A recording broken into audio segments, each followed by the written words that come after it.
So I think we're just going to leave everything in this network for right now. Yep. Okay. And then we'll just like move down and talk about chops.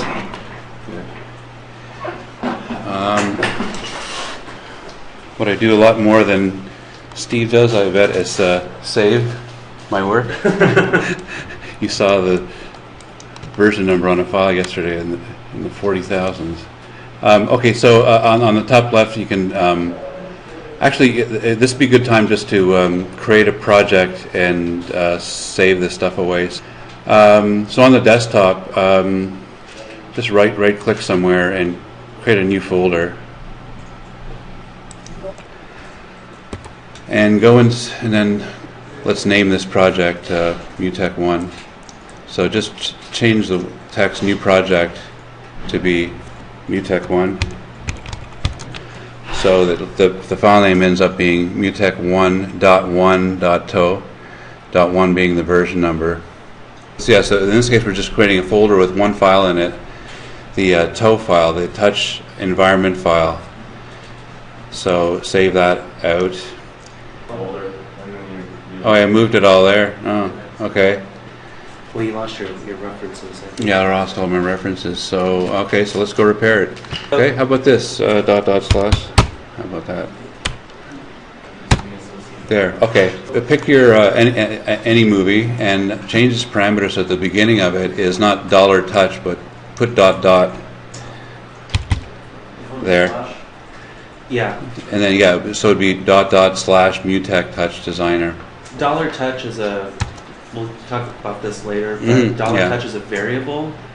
Touch Designer has environment variables just like what you have in an operating system. It has its own environment variables internally.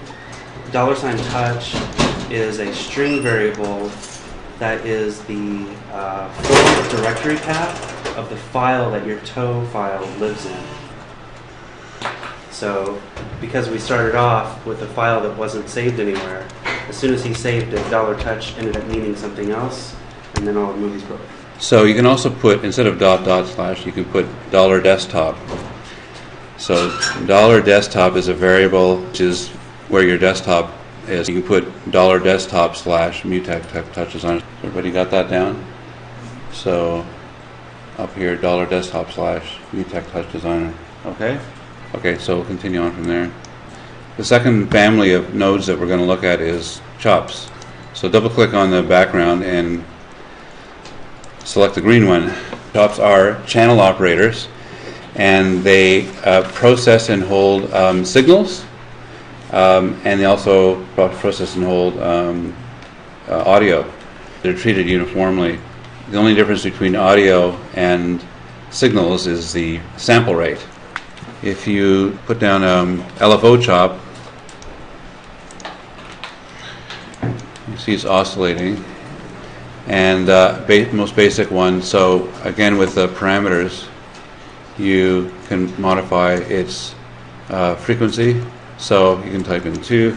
Another way of adjusting parameters is you can type it in, yes, but you can also middle click on these things and use the ladder to increase or decrease the parameter value.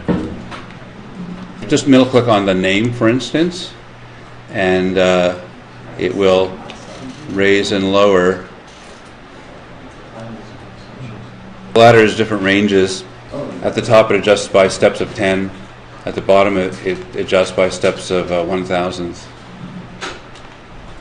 You can adjust the amplitude and so on, and phase of it as well. So under channel you get the channel name. So chops can have multiple channels in here. So you can just go in here and type in, let's say, Chan 2.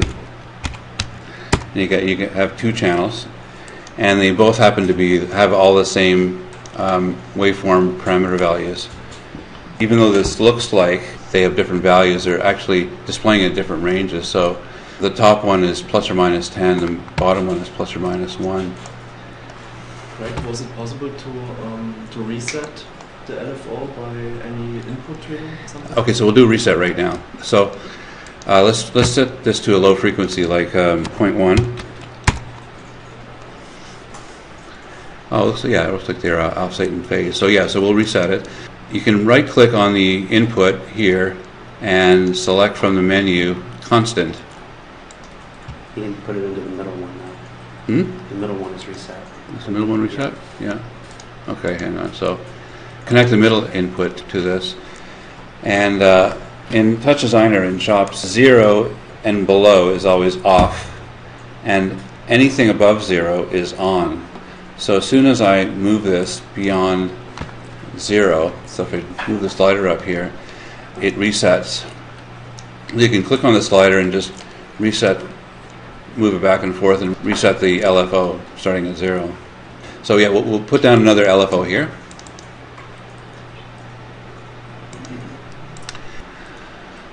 And this LFO hooked to the first input will reset it every time it crosses 0. So see that. One way I always use of analyzing kind of the time history of chops is right-clicking and hooking up a trail. So this gives you a 4-second time history of it. So let's look at some of the attributes of chops. So middle-click on the LFO, and you can see the loads of information about the chop channels. So this says that there's 2 channels, and it's 1 frame long or 2 frames long. It's running at a sample rate of 60 hertz, 60 samples per second, which is actually matching the sample rate of the, down here is the rate, the sample rate of your project, 60 frames per second, which usually you set to match your monitors. This happens to be only 1 frame long, or the start and end represent the like where you are in the timeline. So this is actually sliding ahead by a bunch of frames per second, like 60 frames every second. So trail chop's a bit different. This set to 240 frames, 240 indexes, and 4 seconds long. So you can set the length of the trail chop to be here, which is the window length. So let's make this 6 seconds long. And now you middle click here on the trail, and you see, yes, it's 6 seconds long, which corresponds to 360 indexes and 360 frames. So this, well, there's a difference between index and frames. Frames corresponds to the timeline. So at 60 frames per second, yes, 6 seconds is 360 frames.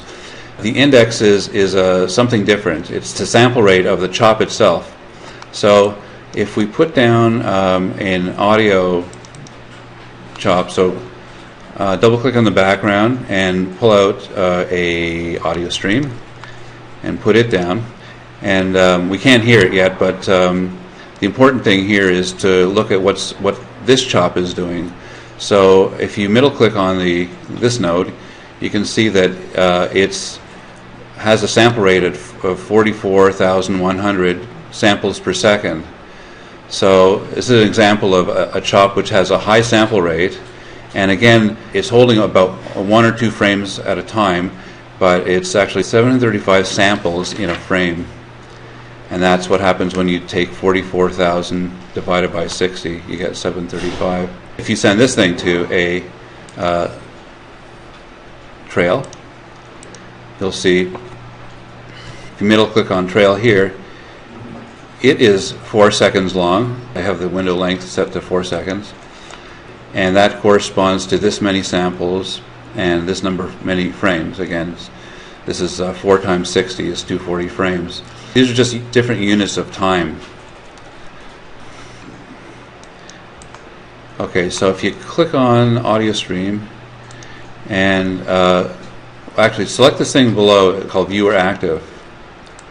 So this puts this node into a mode where you can right click in here and get the menu up.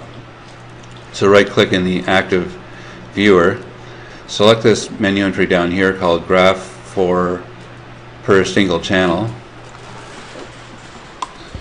and I get a graph for each channel. So now it's separated out more. So it's not obvious that this is 2 channels. They're kind of one's including the other. The plus at the bottom right is called viewer active. So you turn that on and off. When it's off, you can move the graph around, but when it's viewer active on, Okay, so I've scrolled it over to the right, and you can middle click here and zoom in on the information. You can actually, let's just go to this one here. It's a bit more sane.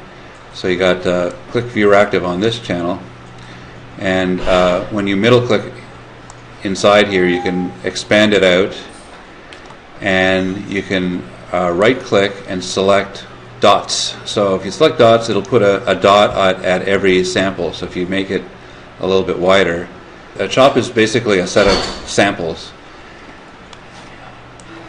In this case, of course, it's just a few samples long, but in this case, it's this many samples long. So you're seeing these things look a bit different because chops that are short, like a time slice long, like the current frame, come out as just a bar graph, and chops that are longer come out as a full XY graph.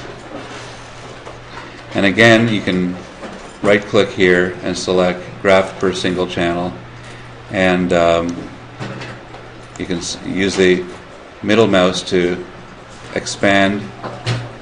This doesn't actually change the data, it just changes the way it's being displayed.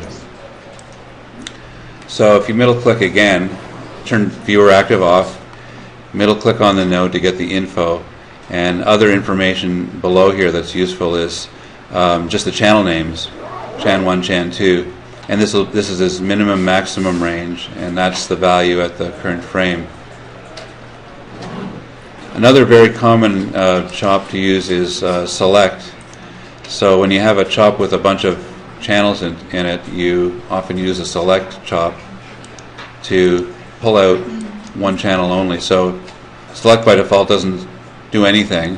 We still have the two channels there, but you can use this channel names field up here, and you can select this channel name from here, Chan 1.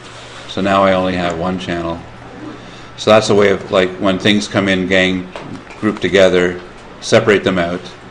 And there's different ways of doing pattern matching here, so you can do smart ways of selecting things out. Math chop, I guess. Let's see. Okay, so that's right. Okay, add a math chop to this, and actually we can just trail this as well. So the math chop is super versatile. It lets you change the range of the channels. So right now the range of this is plus and minus 1. We use this part of the math chop most frequently, the range tab, and we can change the range from a certain range to a certain range. So right now I have a range of minus 1 to plus 1. So if I change this from range to be minus 1 and the to range to be 0 to 1, now I have this chop going from 0 to 1 instead of minus 1 to plus 1. So let's make the to range to be plus 5 to plus 6. So now you can see the graph is displaying 0.5 to 0.6. Another very commonly used chop is noise. So let's take this one. So noise comes out by default just as a chop with 10 seconds long. Often we use noise time sliced, what we call time slice. So if you go to the common tab of noise, you click on this thing called time slice, it'll now give you a noise function, but time slice.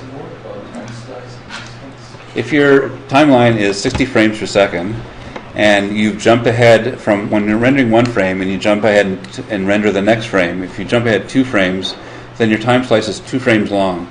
So basically it's the amount of frames from the current frame back to the previous frame. Sometimes your application isn't running at the desired frame rate. It might be dropping to not 60, it might be 30, it might be 27 or whatever. So it's jumping ahead. It'll jump ahead maybe 2 frames, 3 frames to keep up. So time slice is the amount of frames that's jumped ahead. basically, in production, if you've got data that's changing and moving, like these LFOs, it's always a good idea to make sure that you're using time slices. And there's two different types of data you can use with chops. Some of it is like this, it's moving. Sometimes you're just using chops to hold static numbers, and in that case you don't need a time slice necessarily.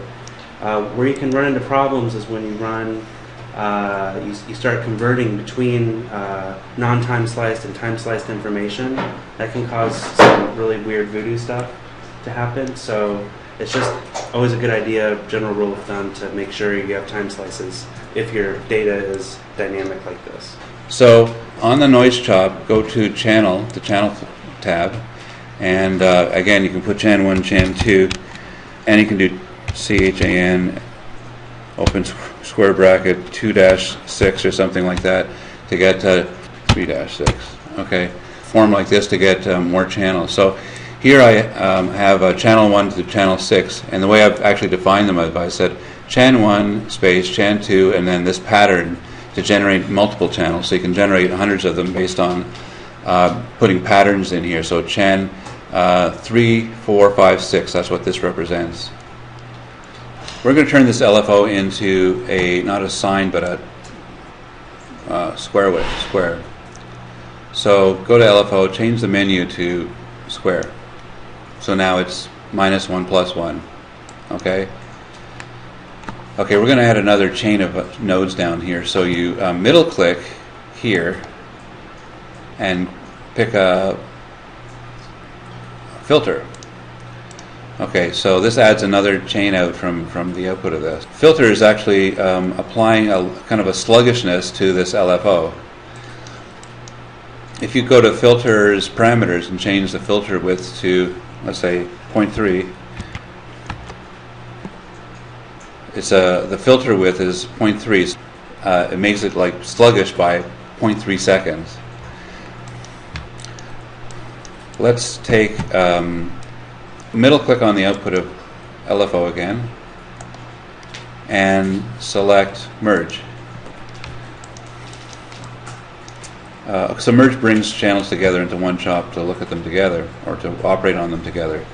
So click on the output of filter and put it into merge, and you can see the two channels together. So you have this LFO and this LFO channels. This filter, the channels are merged, and if you put a trail on that,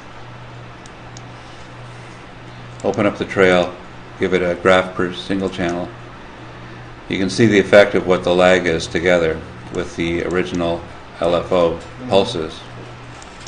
Okay, so you can go into the filter and change its filter width, down so that it's more right down to nothing, which has no effect, and up so it's more. It doesn't even reach its maximum minimum in this case because its filter width is more than a second.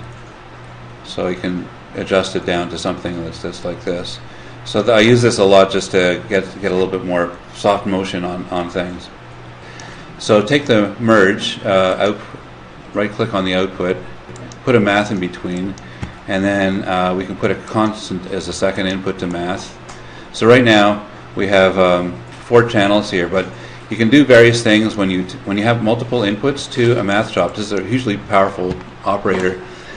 On the first page of the math chop, there's combined chops, and you can do a variety of things. So in this case, let's say we multiply them together. So what it's doing is taking this chop and multiplying it against the channels of this chop. This chop only has one channel in it, so this value is applied to both of these channels on the input. If we go to the constant chop, we can adjust its value. So here I'm adjusting the amplitude of this merged pair of chops. I'm adjusting the amplitude using a constant chop. So here you can multiply, add, divide, average, minimum, all that kind of stuff. Middle click on the merge and bring up another math chop. And in this case, we want to combine these two channels together. So we can do this. Take this menu called Combine Channels on that math chop. Combine the channels within the chop, and we can add them together, let's say, and trail that. So the result of doing what I just did was I took the two channels in this math chop, and now I added them together, and I end up with one channel only, and this is the result here. So that's what happens when you add these two things together. You get this funky waveform that I wouldn't know what to do with, but I did. That's what you get. So if we go look at that first LFO where there's the two channels, how do you change the parameters when you have like two channels in an LFO, like individually? Right. I don't think you Can in some cases. You can use these parameters. Can have you put in variables there that refer to the channel, like so the frequency can be 0.1 plus $C channel number. This is actually $C is a 0 for the first channel, 1 for the second channel. So you can actually use this variable called $C to make each parameter different for each channel.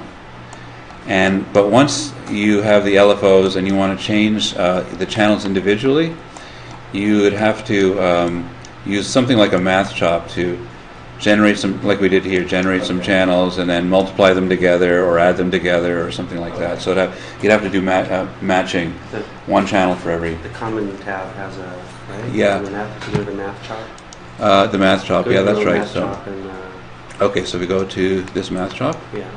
And the common tab has scope. The scope. So let's say in here we add another math chop, and let's say we want to multiply this first channel by 10. Let's say multiply by 10. Hold on. Yeah. Really, it would just be an if statement, if command, right? Yeah, it'd be like an if whatever. So this is a simple version of if, using the common tab. So right now, by default, I have multiplied the values of this channel by 10. But if I want to do it just to certain channels, I can go to the common page and say, for scope, I can say, just do that to the second channel. The scope is the channels that you want to operate on, so the other channels are left untouched. And that scope parameter exists for every single chop. Yeah. So it's really handy when you have channels or chops with lots of operators. You can string together different operators and change the scope of each one to sort of selectively make adjustments to each one. Yeah, that's right. I forgot about that. Thanks, Steve. That's right. Okay, so that's enough. And save your project out again. File, save, project, and we're now at MUTEK 2.